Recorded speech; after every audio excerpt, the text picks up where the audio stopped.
ઝઘડિયા દક્ષિણ ગુજરાત વીજ કંપનીની કચેરીમાં બે કર્મચારીઓ દારૂની મહેફિલ માણતા હોવાનો વિડીયો વાયરલ થતા ખળભળાટ મચ્યો છે.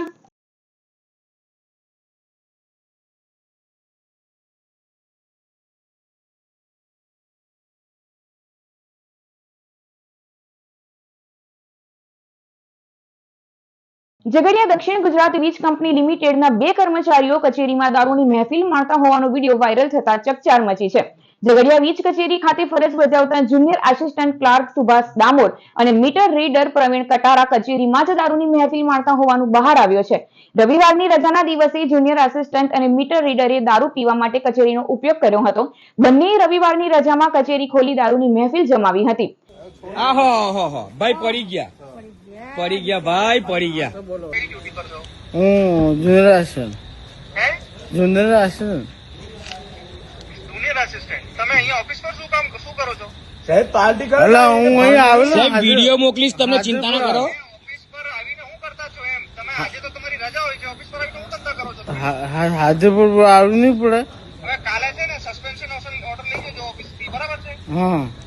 ઝઘડિયાના એડવોકેટ ધવલ શાહે વીજ પ્રવાહ ખોટવાયો હોય હેલ્પલાઇન નંબર પર 38 કોલ કર્યા હતા, પરંતુ કોઈએ ફોન રિસીવ ન કરતા તેઓ જાતે જ ઝઘડિયા વીજ કચેરી પર પહોંચ્યા હતા. આ દરમિયાન વીજ કચેરીમાં લાઇનનો સ્ટાફ ફિલ્ડમાં હોય ત્યારે જુનિયર આસિસ્ટન્ટ અને મીટર રીડર દારૂની મહેફિલ માણતા રંગે હાથે ઝડપાયા હતા.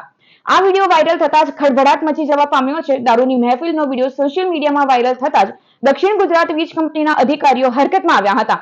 ડીજીવીસીએલના એસઈ ઉમેશ ચંદરે આ અંગે જણાવ્યું હતું કે સમગ્ર ઘટના અંગે જાણ વરી કચેરીઓએ કરવામાં આવી છે.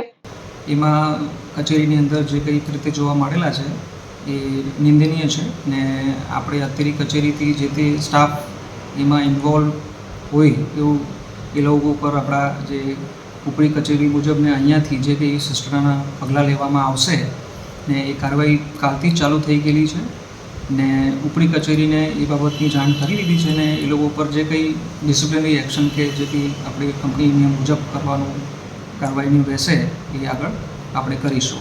હું મારા મિસિસ ને મારા મધર અમે ત્યાં ગાડી લઈ અને ડીજીવીસીએલ કચેરીમાં કમ્પ્લેન નોંધાવવા ગયા. અમે ત્યાં પહોંચ્યા તેવા ત્યાં આ દારૂની મહેફિલ ચાલતી હતી એટલે અમે વિડીયો રેકોર્ડિંગ ચાલુ કરી દીધું અને ત્યાં પૂછ્યું એ લોકોને જે દારૂ પીતા હતા એ લોકો મને જોઈ વિડીયો ઉતારું છું એટલે એ લોકો ઊભા થઈ ગયા અને પૂછ્યું એમને કે મારે કમ્પ્લેન ક્યાં નોંધાવવાની. તો જવાબ એક જ આપેલો હતો કે બહાર જઈને વાત કરો. એમને પૂછ્યું કે તમારું કામ શું, અહીંયા તમારી ડ્યુટી શું છે, કોઈ સરખો જવાબ ના આપે અને બિલકુલ દાદાગીરીથી વાત કરતા હતા.